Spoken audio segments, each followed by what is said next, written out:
A young man named Bishr trusted Muhammad as his prophet. It cost him his life.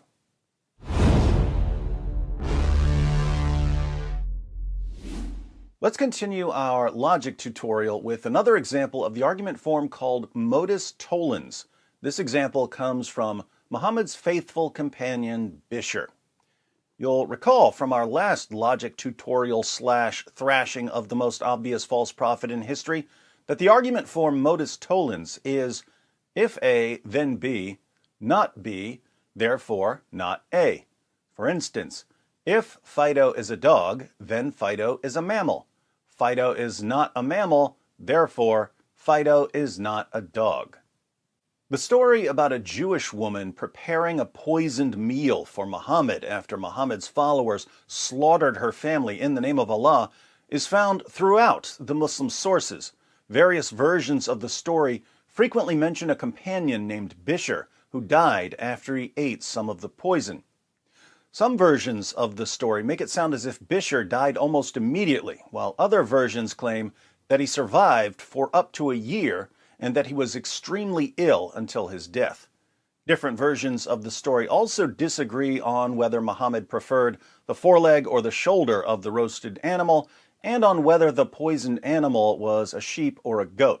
This sheep or goat confusion is fairly common in the Muslim sources, as when some sources claim that the lost verses of Surah 33 were eaten by a sheep, while others claim that they were eaten by a goat. In the following passage from Ibn Sa'd, we learn that as soon as Bishr put the poisoned food in his mouth, he could taste the poison. The food was so thoroughly soaked in poison that he could taste it as soon as he took a bite. But Bishr didn't spit out the food because he saw Muhammad eating it. Let's read.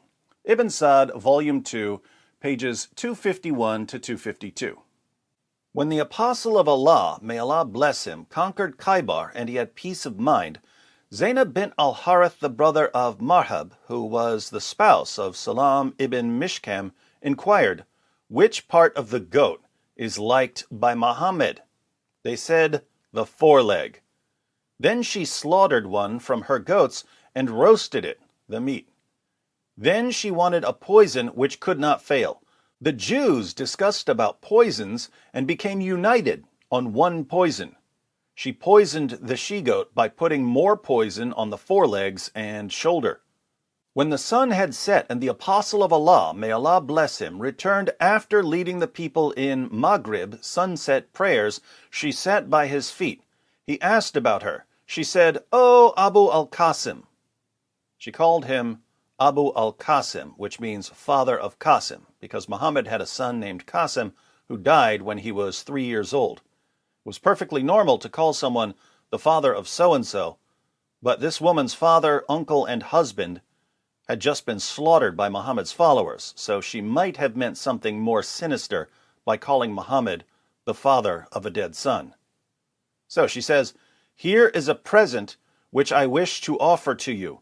The Prophet, may Allah bless him, ordered it to be taken, because it's always a brilliant idea to accept a gift from a woman whose family you just slaughtered. It was served to him and to his companions who were present, and among those who were present was Bishr ibn al-Bara ibn Marur. Then the Apostle of Allah, may Allah bless him, said, "Come closer and have night meal." The Apostle of Allah, may Allah bless him, took the foreleg, a piece of which he put into his mouth. Bishr ibn al-Bara took another bone and put it into his mouth. When the Apostle of Allah, may Allah bless him, ate one morsel of it, Bishr ate his, and other people also ate from it. Then the Apostle of Allah, may Allah bless him, said, "Hold back your hands, because this foreleg," and according to another version, the shoulder of the goat, "has informed me that it is poisoned." Thereupon Bishr said, "By him who hath made you great, I discovered it from the morsel I took. Nothing prevented me from emitting it out, but the idea that I did not like to make your food unrelishing. When you had eaten what was in your mouth, I did not like to save my life after yours, and I also thought you would not have eaten it if there was something wrong. Bishr did not rise from his seat, but his color changed to that of telsan, a green cloth. For a year, the pain did not permit him to change his sides, but with the help of others, and then he expired. According to another version, he died before leaving his seat. He, Ibn Sa'd said, a piece of it was dropped before a dog who ate it and died instantaneously without being able to move its foreleg. The apostle of Allah sent for Zainab bint al-Harith and said to her, "What induced you to do what you have done?" She replied, "You have done to my people what you have done. You have killed my father, my uncle, and my husband. So I said to myself, if you are a prophet, the foreleg will inform you. And others have said, if you are a king, we will get rid of you." The Jewess returned as she had come. He, Ibn Sa'd, said, "The apostle of Allah, may Allah bless him, handed her over to the heirs of Bishr ibn al-Bara, who put her to death." Notice, Bishr could taste the poison as soon as he put the lamb or goat in his mouth. Muhammad said, "It has informed me that it's poisoned." Bishr replied, "I discovered it from the morsel I took." He could taste it. Why did he keep eating? Multiple reasons. One, he didn't want to make Muhammad's food unrelishing. So he didn't want to start yelling about the food being poisoned, because if he was wrong, he would ruin Muhammad's dinner. Two, he didn't want to save his own life if Muhammad died from the poison. Three, and most importantly, he thought Muhammad wouldn't have eaten it if there was something wrong.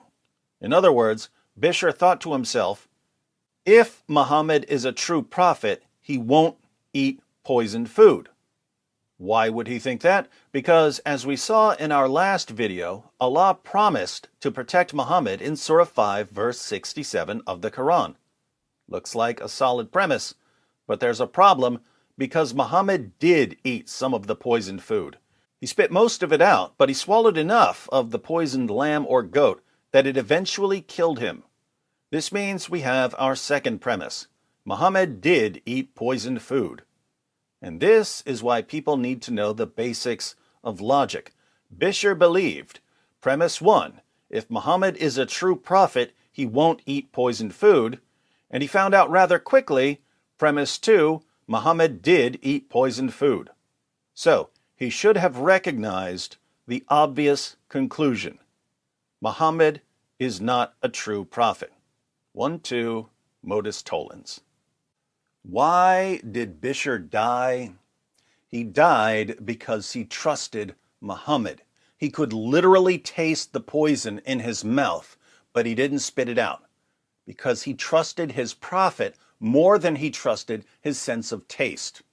My sense of taste is telling me that this food is poisoned, but there's no way it's poisoned because Muhammad's eating it, and he's a prophet.